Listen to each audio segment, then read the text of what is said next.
सचिवालय में भारतीय किसान यूनियन के किसानों ने आज इकट्ठा होकर जोरदार प्रदर्शन किया।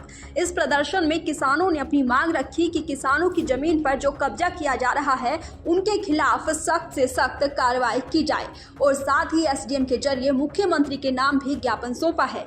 किसानों ने कहा कि गांव मुस्तफाबाद के कुछ किसान हैं जो छोटे जमींदार हैं, उनकी जमीन को प्रशासन के कुछ अधिकारियों द्वारा कब्जा किया जा रहा है। किसानों का कहना है कि इस पूरे मामले की जांच होनी चाहिए। आखिर यहां पर रेत के कारोबारी और प्रशासन के कुछ लोग उनके साथ किसानों की जमीन पर कब्जा क्यों करना चाहते हैं। आपको बता दें कि किसानों की जमीन पर कुछ रेत वाले और प्रशासन मिलकर कब्जा कर रहे हैं। ऐसे में किसानों की मांग है कि इस पूरे मामले की जांच हो। आखिर में ये किसानों के साथ ऐसा क्यों किया जा रहा है और कौन कौन लोग इसमें शामिल हैं और क्यों ये कब्जा लेने की कोशिश की जा रही है, जिसका विरोध भारतीय किसान यूनियन लगातार कर रही है। उन्होंने कहा इस पूरे मामले की जाँच जल्द से जल्द हो। किसानों ने ये भी कहा अगर 5 दिन के अंदर किसानों की जमीन पर पड़ा हुआ रेत ना उठाया गया तो सारे किसान वहां जाकर अपनी फसल लगाएंगे। उन्होंने कहा जिन गुंडों ने धमकियां दी हैं किसानों को उल्टा इसके खिलाफ कार्रवाई होनी चाहिए थी। नमस्कार, आप देख रहे हैं दैनिक सवेरा टीवी और इसमें हम मौजूद हैं बधियात नोक के पास, जहां पर लगातार 9 दिनों से लोग धरना प्रदर्शन पर यहां पर बैठे हुए हैं। लोगों से बातचीत करेंगे किस तरह का आज यहां पर धरना इन्होंने का जारी है, क्या समस्या लोगों को आ रही है और क्यों यहां पर धरने पर बैठे हैं। तो आप देख सकते हैं काफी संख्या में महिलाएं और युवा यहां पर मौजूद हैं, लगातार धरना प्रदर्शन यहां पर कर रहे हैं। धरने पर बैठे हैं आप, क्या समस्या आ रही है आपको? समस्या सर हमारी ऐसी आ रही है कि हमारे जो ऊपर मकान है, टनल के ऊपर जो मकान है वो फट चुके हैं। तो हमें प्रशासन के पास भी जाते जाते तो आज से कम 1 साल हो गया जाते जाते। तो प्रशासन भी हमें आश्वासन दे रहा है कि कर देंगे कर देंगे कर देंगे। तो टनल वैसे 200-250 मीटर रही है। जब ये टनल क्रॉस हो जाएगी तो हमें आज ही कोई नहीं पूछ रहा है इनके पास जाते जाते। जब ये टनल क्रॉस हो जाएगी तो कौन पूछेगा हमें। तो हमारी मांग यही है, जो मकान फटे हैं तो उनका या मुआवजा दे दो हमारे को, या जो जमीनें फटी है जमीन के बदले जमीन दे दो। रात दिन धरने पर आप बैठे और हैं, कितने दिन यहाँ पर बैठे हो गए आपको? हमें रात दिन यहाँ पे 9 दिन हो गए बैठे हुए। तो धरना तो वैसे हमने पहले भी दे रखा था इनको कि 7-8 दिन पहले दे रखा था।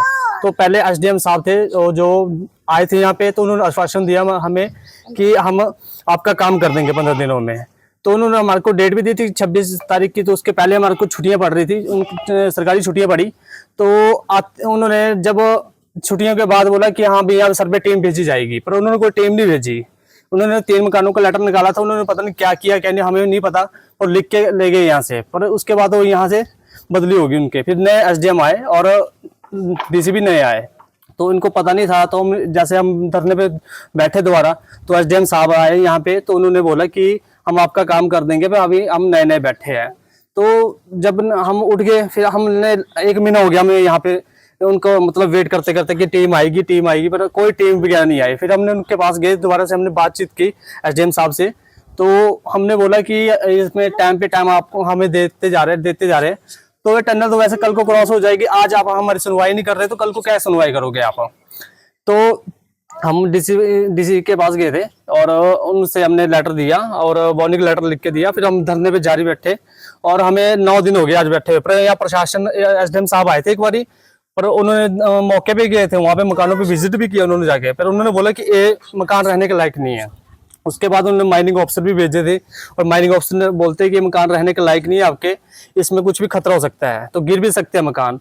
तो हम प्रशासन से यही मांग करते हैं कि जैसे कि जो मकान है जो फट चुके हैं, तो बरसात आ चुकी है, तो बरसात से पहले पहले हमारा काम कर दे। या तो मालबाजी कुछ भी हो गया, किसी जानबाजी होगी, या छोटे छोटे बच्चे हैं इनको कुछ भी हो जाता है, तो उसका प्रशासन जिम्मेवार होगा, क्योंकि हमें 1 साल प्रशासन के पास जाते जाते हो गया है। यहाँ पर काफी संख्या में महिलाएं, क्या कहेंगे जी आप? मैं कौशल्या अभ्यास से बोल रही हूँ सर। हमारे को हो गया 1 साल प्रशासन के पास जाते जाते। ना तो कोई प्रशासन सुनाई कर रहा है, ना कोई कंपनी वाला कर रहा है। या तो प्रशासन हमें कहीं सेफ जगह मकान बना के दे दें, या हमें मकानों का मुआवजा दे दें। और आज 9 दिन हो गए धरने पे बैठे हुए, ना कोई प्रशासन सुनाई कर रहा है, ना कंपनी वाला सुनाई कर रहा है। प्रशासन ऐसा सोच रहा है कि ये भीख मांग रहे हैं। हम भीख नहीं मांग रहे हैं, हम अपना हक मांग रहे हैं। हमें हमारा हक देना चाहिए इनको। और हमारी समस्या को देखो आके, यहाँ छोटे छोटे बच्चे और हमारे पास डंगर भी है ना, और बच्चे बूढ़े भी है, और ये किसी को नहीं देख रहे हैं, अपना देख रहे हैं। ये बोल रहे हैं कि अगर हमारा टेंडर गिर गया तो आप जिम्मेदार हैं। हमारी जिम्मेदारी कौन लेगा? या कंपनी वाले लेंगे या प्रशासन लेगा? कोई नहीं हमारी सुनाई कर रहा है। 9 दिन हो गए आज। तो काफी संख्या में यहाँ पर ग्रामीण धरने प्रदर्शन पर बैठे हुए हैं। इनकी ये की मांग है कि जो उनके घरों में दरारें आई है, या तो इन्हें जमीन दी जाए या इन्हें रहने के लिए कहीं पर अन्य व्यवस्था की जाए। दैनिक सवेरा के लिए बिलासपुर से सुभाष ठाकुर। तो अब देखना होगा कि क्या प्रशासन किसानों की इस मांग पर कोई कदम उठाता है या फिर किसानों की जमीन पर यूं ही कब्जा जारी रहेगा। दैनिक सवेरा के लिए करनाल से विकास कुमार की रिपोर्ट।